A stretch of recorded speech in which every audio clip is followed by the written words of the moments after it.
Bueno, en esta práctica vamos a hablar de los elementos retroperitoneales.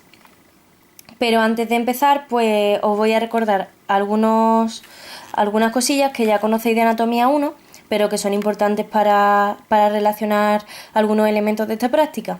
Así que, como ya sabéis, el diafragma en su parte superior presenta el centro frénico o centro tendinoso.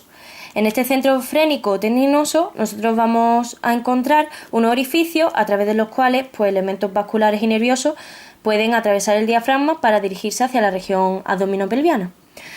En primer lugar encontramos el orificio de la vena cava, después el hiato esofágico y en una posición más central el hiato aórtico. Una vez explicado esto, empezamos con la práctica. Lo primero que viene en el guión, las arterias. Elemento principal, la arteria aorta descendente en su porción abdominal, ya lo sabéis.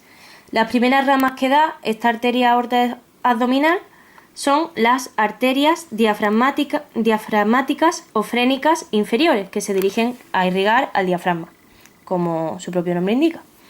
Estas arterias diafragmáticas inferiores van a dar unas ramitas que vemos aquí. Esta sería la arteria diafragmática, perdón, que no la he señalado. Arterias diafragmáticas inferiores. Y estas arterias diafragmáticas inferiores dan unas ramitas que se dirigen a irrigar la glándula suprarrenal. Por lo tanto, estas ramas se van a llamar arterias suprarrenales superiores. Directamente de la aorta abdominal sale otra ramita, que es esta de aquí, que también se dirige a irrigar la glándula suprarrenal y va a recibir el nombre de arteria suprarrenal media.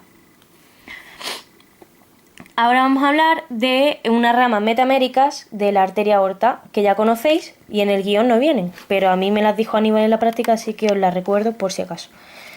Y serían estas, que ya las conocéis, las arterias lumbares. Normalmente son 5, porque como he dicho son arterias metaméricas, pero las quintas no salen directamente de la aorta abdominal, sino que van a proceder de una rama terminal única de la arteria aorta abdominal, que es la arteria sacra media. Esta de aquí, arteria sacra media. Una vez recordado eso, vamos a dividir las demás arterias que parten de la aorta abdominal en dos grupos. Un grupo de arterias pares y otro grupo de arterias impares. Las arterias pares. Las primeras que salen son las arterias renales. Estas de aquí, ¿vale? Arterias renales. No lo he dicho, pero nosotros sabemos que en la parte del tórax los elementos venosos se posicionan anterior a las arterias. En cambio, en el abdomen eso cambia, porque como veis las arterias son anteriores a las venas. Pero existe una excepción y son las arterias y las venas renales, que como estáis viendo, pues la vena es anterior a la arteria renal. Así que, para que sepáis que esa es la excepción. La arteria renal, cuando va llegando al riñón, se va a dividir en una rama anterior y una rama posterior, que está aquí. Antes de dividirse, da una pequeña ramita, que es esta de aquí, que se dirige a irrigar que irriga la glándula suprarrenal. Y esa va a ser la arteria suprarrenal inferior. Por lo tanto, ya hemos visto cómo la glándula suprarrenal recibe irrigación de 3 ramas que proceden de 3 arterias diferentes. De la diafragmática, directamente de la abdominal y, en este caso, de la arteria renal. Bien, pues la rama anterior de la arteria renal, cuando está llegando al riñón, se va a dividir en 4 ramitas que vamos a llamar arterias segmentarias, puesto que en función de esas ramas el riñón se va a dividir en diferentes segmentos. Así que la primera que sale sería la arteria segmentaria superior. La segunda, la arteria segmentaria antero-superior. La tercera, arteria segmentaria antero-inferior. Y la última, la arteria segmentaria inferior.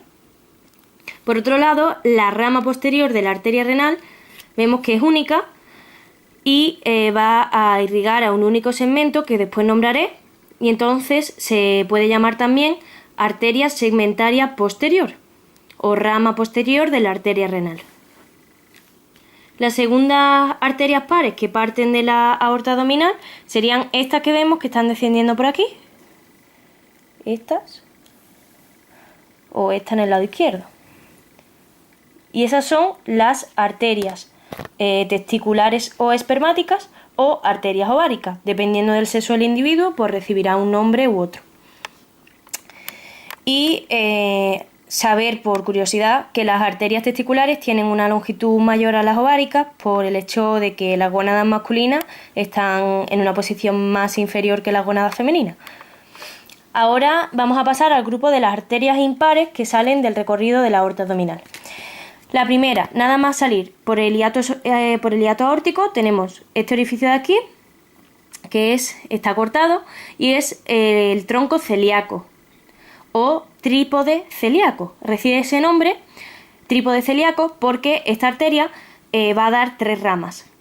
Por eso se denomina también trípode celíaco.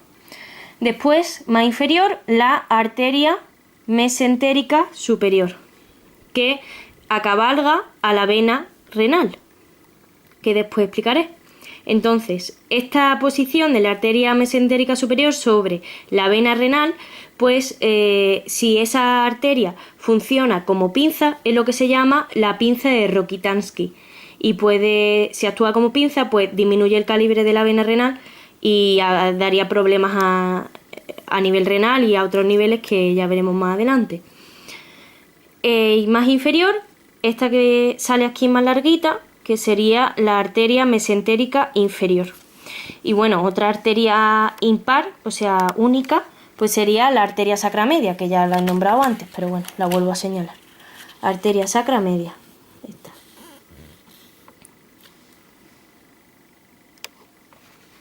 Y creo que no me queda nada más de las arterias.